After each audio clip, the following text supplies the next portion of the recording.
साहित्य तेच, मात्र चवी वेगवेगळ्या। आवाजावरून तुम्हाला त्याच्या चवीचा अंदाज आला असेल।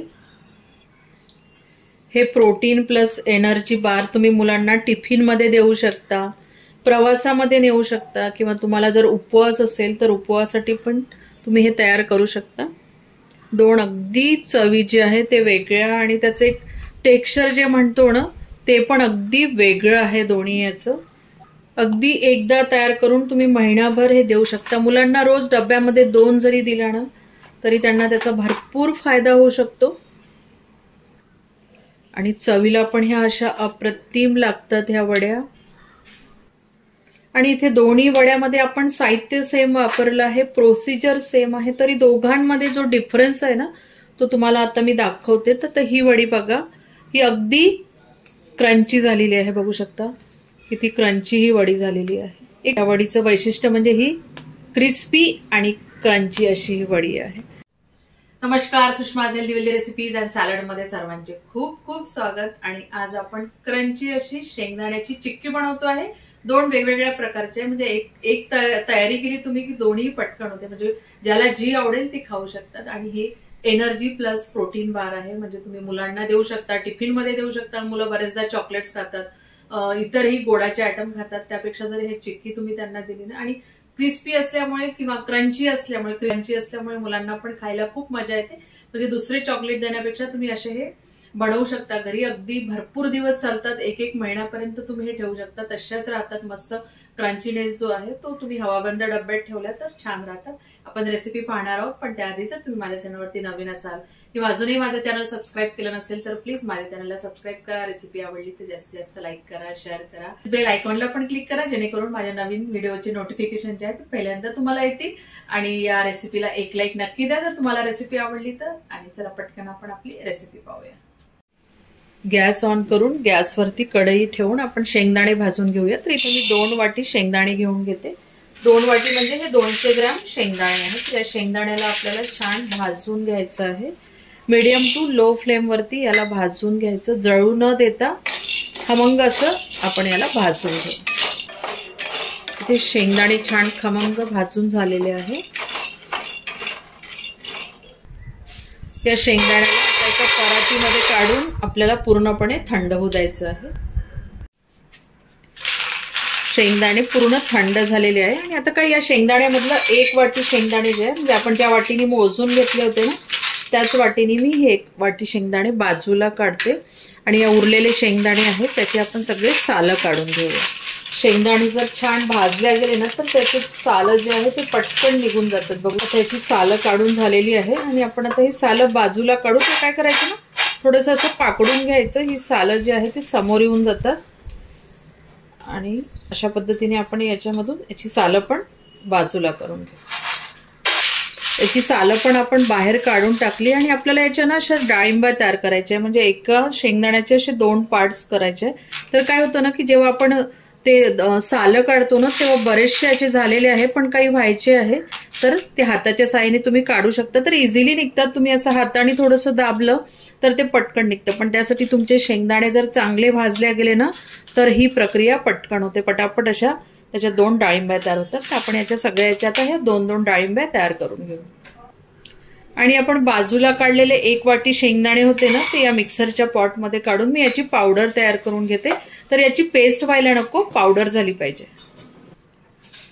आणि इथे पावडर पण करून झालेली आहे।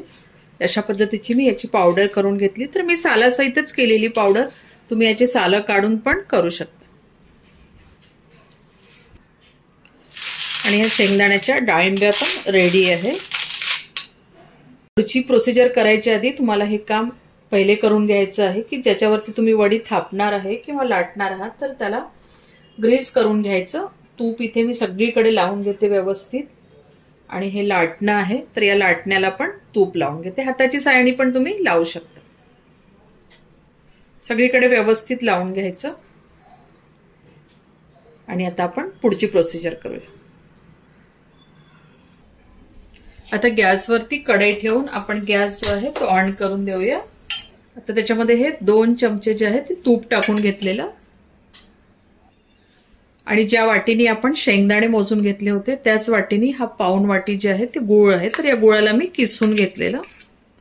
तुम्ही बारीक करून पण घेऊ शकता, पण किसून घेतल्यामुळे काय होतं ना की पटकन तो मेल्ट होतो. आणि वजनाने म्हणाल तर 100 ग्रॅम हा गूळ आहे.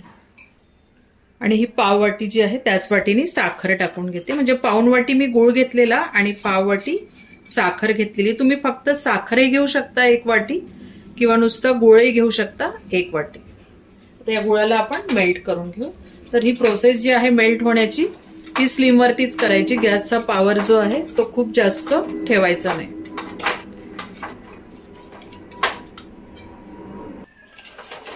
गूळ किसून घेतल्यामुळे तुम्ही बघू शकता पटकन अगदी अर्ध्या मिनिटात जे आहे तो हा मेल्ट झालेला. आणि आपल्याला याचा कडक असा पाक करून घ्यायचा आहे.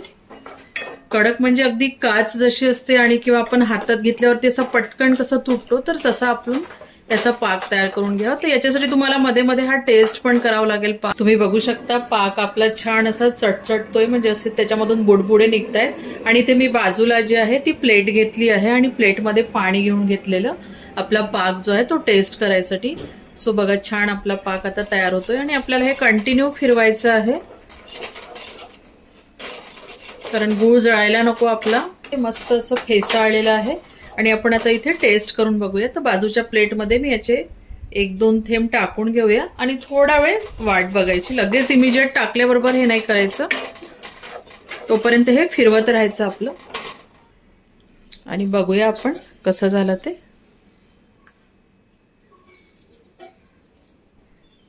अजून थोडं व्हायचं आहे, थोडा वेळ होऊ देऊ आपण. एकदा आपण चेक करून बघूया. थोडंसं थेंब टाकून घेते, तोपर्यंत इकडे हे फिरवत राहायचं, फिरवणं बंद नाही करायचं. आपण बघूया टेस्ट करून. आवाज तर येतोय हे छान.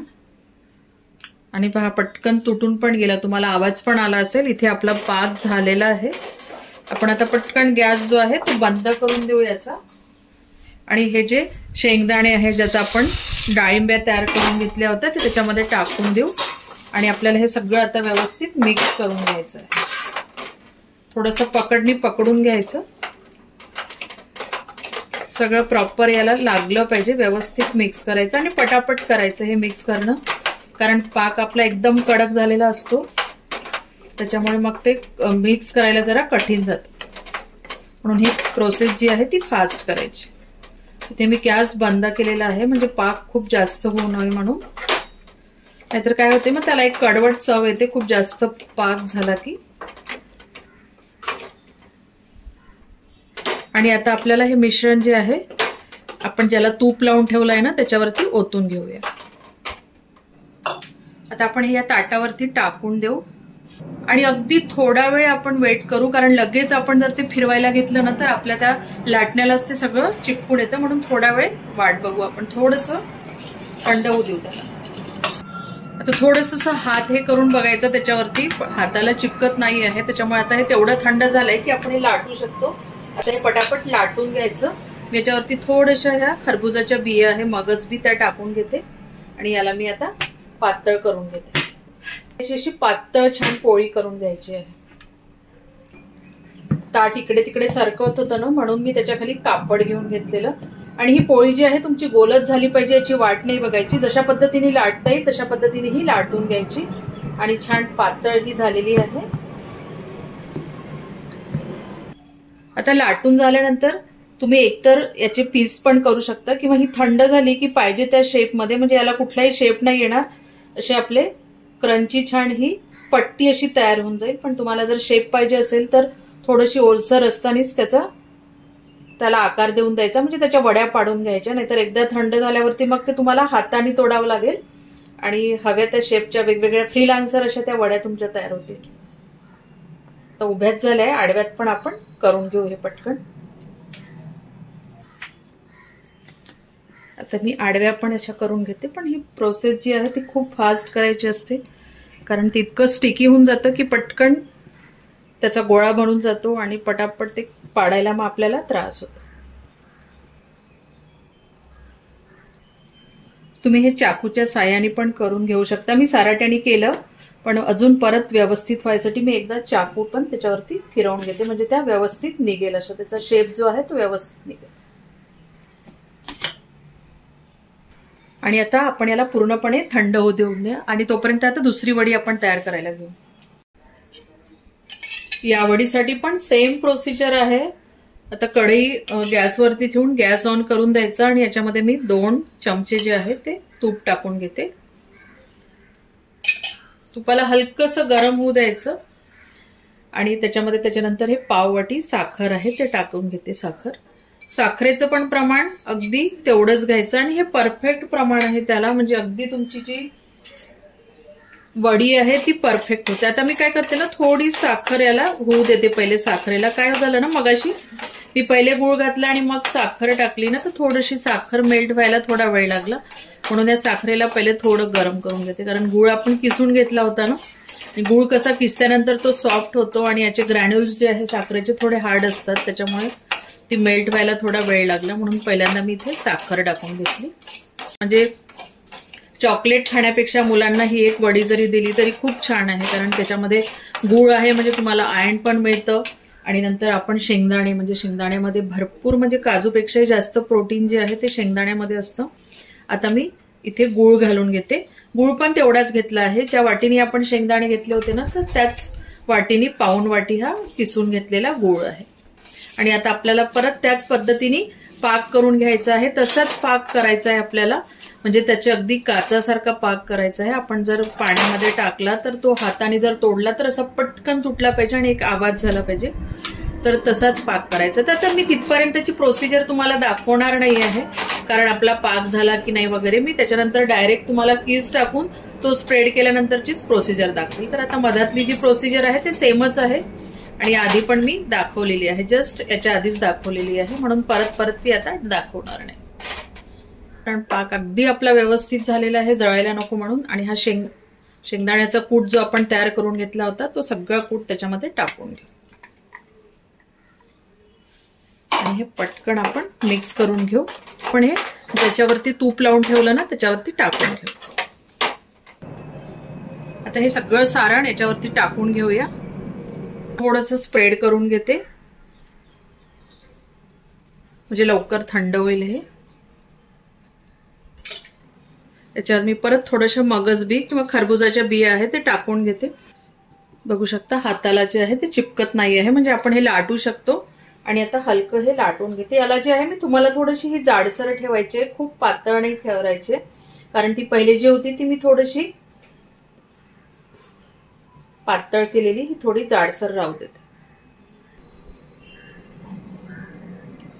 आता ही लाटून झालेली आहे पाहिजे त्या थिकनेसची. आणि पटापट आपण आता याच्या वड्या पण पाडून घेऊ, कारण हे मिश्रण एकदा थंड झालं ना की मग त्याच्या वड्या पडायला जे आहे, म्हणजे पडतच नाही, ते तुटून जातात. एक तर हाताने तुम्हाला त्याचे तुकडे करावे लागतात, त्याला प्रॉपर असा शेप येत नाही, म्हणून थोडं गरम असतानाच त्याच्या वड्या पाडून घ्यायच्या. आता आडव्या पण पाडून घेऊ आपण. आणि याला पण आपल्याला आता पूर्णपणे थंड होऊ द्यायचं. इथे आपली चिक्की जी आहे ती पूर्णपणे थंड झालेली आहे आणि आपण काढून घेऊया. तर थोडासा सराटा घ्यायचा, सराट्याच्या मदतीने ही काढायची.